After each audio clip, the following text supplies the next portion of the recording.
सुधा जी की आदत थी कि सुबह सुबह उन्हें गर्म पानी चाहिए होता था।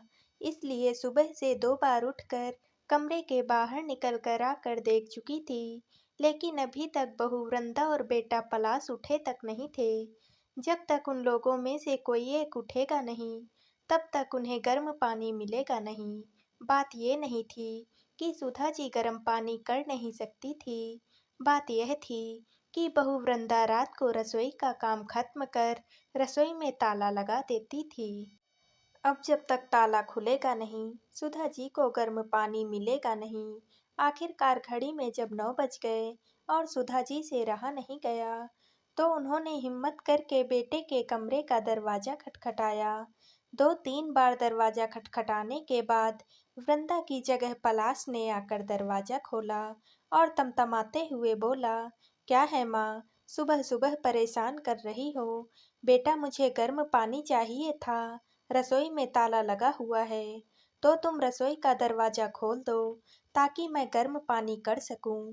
एक दिन गर्म पानी के बगैर नहीं रह सकती हो क्या माँ? रोज तो वृंदा करके दे ही देती है ना। आज संडे था, इसलिए सोचा था कि थोड़ा आराम से उठेंगे, पर आप भी ना। कहते कहते पलाश अंदर कमरे में गया और वृंदा को जगाया। वृंदा भी तिलमिलाते हुए उठी और चाबी लाकर सुधा जी के हाथ में रख दी। अब रसोई का दरवाजा आप ही खोल लीजिए। खुद के लिए गर्म पानी करो, तो हमारे लिए भी चाय बना देना। जल्दी नींद खुलने से सिर दर्द होने लगा है मेरा। कभी कोई सास खुश हुई है क्या अपनी बहू को सोता हुआ देखकर? इन सास लोगों का बस चले तो बस बहू को मशीन बनाकर रख दें। वृंदा बड़बड़ाती हुई वापस जाकर पलंग पर लेट गई। आखिर सुधा जी ने जाकर रसोई का दरवाजा खोला, खुद के लिए भी पानी गर्म किया और बेटे बहू के लिए चाय बनाकर उन्हें देकर आई। गर्म पानी लेकर अपने कमरे में आई ही थी कि 5 साल का पोता मनु जाग गया। जगते से ही बोला, दादी, मेरा दूध। उसे देख सुधा जी मुस्कुरा कर बोली, हाँ, मेरे बच्चे, अभी लेकर आई। गरम पानी वहीं रख कर पहले मनु के लिए दूध गर्म करने के लिए गई। अभी दूध गर्म कर ही रही थी कि इतने में पलाश की आवाज आई, माँ, ओ माँ, कहाँ हो तुम? क्या आप भी सुबह सुबह संभाल नहीं सकती इसे? पता है ना, वृंदा के सिर में दर्द हो रहा है। कहते कहते पलाश भी रसोई में आ गया, साथ में मनु भी गोद में था। उसे देखते ही सुधा जी बोली, बेटा, मैं तो दूध गर्म करने के लिए आई थी। मुझे नहीं पता ये कब तुम्हारे कमरे में चला गया। तो ध्यान रखना चाहिए था ना आपको, बस काम का बहाना चाहिए। मानता हूँ कि आप सास हो, पर बहू को भी तो इंसान समझो। वही है जो आपकी जिम्मेदारी निभा रही है। नहीं तो दूसरे बेटे बहू ने तो आपको रखने से ही मना कर दिया था। मनु को सुधा जी के पास छोड़कर ही पलाश वापस अपने कमरे में चला गया। सुधा जी देखती ही रह गई, आंखों में आंसू आ गए।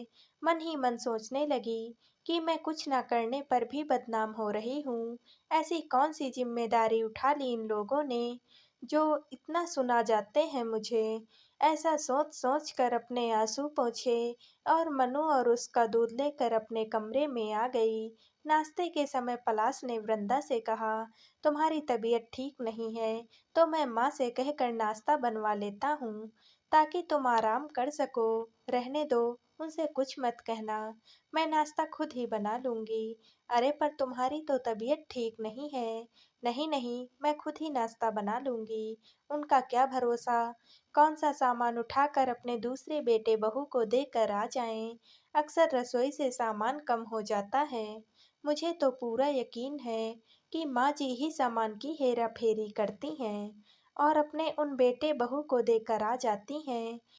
और जाकर रसोई में नाश्ता तैयार करने लगी। वृंदा को रसोई में नाश्ता करते हुए देखकर पलाश गुस्से में आकर सुधा जी से बोला, देख लो, ये सब आपके कारण है। उसकी तबीयत खराब है, पर फिर भी नाश्ता तैयार कर रही है। आपकी इन्हीं हरकतों के कारण परेशान हो चुके हैं हम। पता नहीं भगवान भी हमें चैन से कब रहने देगा। सुधा जी उसकी बात को सुनकर हैरान रह गई। सुनकर अपने कमरे में चुपचाप शांतिपूर्वक बैठ गई। आंखों से झरझर आंसू बहे जा रहे थे। क्या इसी दिन के लिए इन बेटों को जन्म दिया था? जब शादी के 7 साल बाद मंदिर मंदिर माथा टेकने के बाद दो जुड़वा बेटे हुए, तो कितने खुश हुए थे घर में सब लोग। यार दोस्त रिश्तेदार सब लोगों ने कितनी बधाइयाँ दी थी। सासू माँ तो बलैया लिए जा रही थी। अरे, दो दो बेटों की माँ बनी है, बुढ़ापे में बैठकर राज करेगी राज।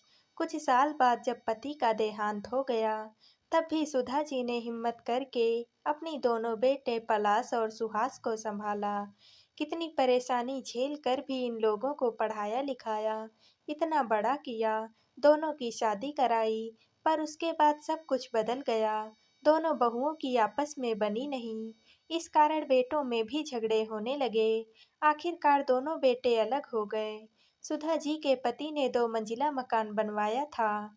उसी में ऊपरी मंजिल पर सुहास अपनी पत्नी के साथ रहने लगा और नीचे वाले फ्लोर पर पलाश अपनी पत्नी और सुधा जी के साथ रहने लगा। सुधा जी को रखने को लेकर भी दोनों भाइयों में बहस हुई थी। सुहास ने तो साफ ही मना कर दिया कि वो माँ को अपने पास नहीं रखेगा, तो पलाश को अपने पास सुधा जी को रखना पड़ा। सच कहें तो उस समय की बधाइयाँ आज कानों में चुभ रही थी। थोड़ी देर बाद पलाश कमरे में आया और पोहे की प्लेट सुधा जी के सामने टेबल पर रखते हुए, या यूं कहें पटकते हुए बोला, लो, नाश्ता कर लो। आखिर एक बहू को ही परेशान करते जाओ, दूसरी बहू से तो कोई लेना देना ही नहीं है। सुधा जी को पलाश की बात बहुत ही बुरी लग रही थी। उन्हें ऐसा लग रहा था जैसे पोहे की प्लेट उन्हें चिढ़ा रही है। ऐसा खाना भी किस काम का, जो तिरस्कार करके दिया जाए। आखिरकार सुधा जी ने उस नाश्ते की प्लेट को हाथ भी नहीं लगाया और सुधा जी ने काफी सोचा और सोच समझकर वो एक निर्णय पर पहुंची। शाम को सुहास अपनी पत्नी के साथ बाहर कहीं घूमने जा रहा था। पलाश और वृंदा भी बाहर खड़े हुए थे कि तभी एक प्रॉपर्टी ब्रोकर उनके घर पर आया। उसे देखकर चारों बेटे बहू हैरान रह गए। उसने आते ही पूछा, क्या मैं सुधा जी से मिल सकता हूँ? आपको सुधा जी से क्या काम है? हमें बताइए, हम उनके ही बेटे हैं। पलाश ने कहा, जी मुझे सुधा जी ने फोन करके बुलाया है। सब एक दूसरे को हैरानी से देखने लगे। इतने में सुधा जी अंदर से आई। क्या आप ही सुधा जी हैं? जी हाँ, मैं ही सुधा हूँ। आप जी, आपने सुबह मुझे फोन किया था ना, मकान बेचने की बात करने के लिए। अरे हाँ, मैंने तो ही आपको फोन किया था। इससे पहले सुधा जी आगे कुछ कहती, पलाश बोला, कौन सा मकान बेच रही हो आप? हमसे पूछे बगैर आप ये निर्णय कैसे ले सकती हो? माँ, मकान बेच दोगी तो हम कहाँ जाएंगे? सुहास ने भी कहा, कभी भी मेरे बारे में सोचा था कि मैं कहाँ रहूंगी, कैसे रहूंगी? सुनाने में तुम लोग तो मुझे कोई कसर नहीं छोड़ते हो। मकान तो मेरे पति का ही बनाया हुआ है, मेरे नाम पर है। फिर किस हक से मकान में हिस्सा मांग रहे हो? पर माँ जी, समस्या क्या है? मकान को बेच दोगी तो आप उन पैसों का करोगी क्या? वृंदा ने कहा, सोच रही हूँ कि वापस गांव चली जाऊं, जहाँ से जिंदगी की शुरुआत हुई थी। वहीं जाकर अपनी जिंदगी के अंतिम दिन देखूं। इसलिए मैं मकान बेचकर गांव में ही जमीन खरीद रही हूँ और वहीं रहूंगी। फिर हम लोगों का क्या? छोटी बहू ने कहा, मुझे नहीं पता, तुम लोगों के तो हाथ पैर चलते हैं और उससे भी तेज जबान चलती है। अपने आप कमाओ और अपनी प्रॉपर्टी बनाओ, बाकी मुझे नहीं पता। माँ, तुम इतनी स्वार्थी कैसे हो सकती हो? पलाश और सुहास एक साथ बोले, माँ को महानता का चोला मत पहनाओ। जैसे बेटे स्वार्थी हो सकते हैं, वैसे ही माँ भी स्वार्थी हो सकती है। और तुम जैसे बेटे हो तो माँ ऐसी ही होनी चाहिए।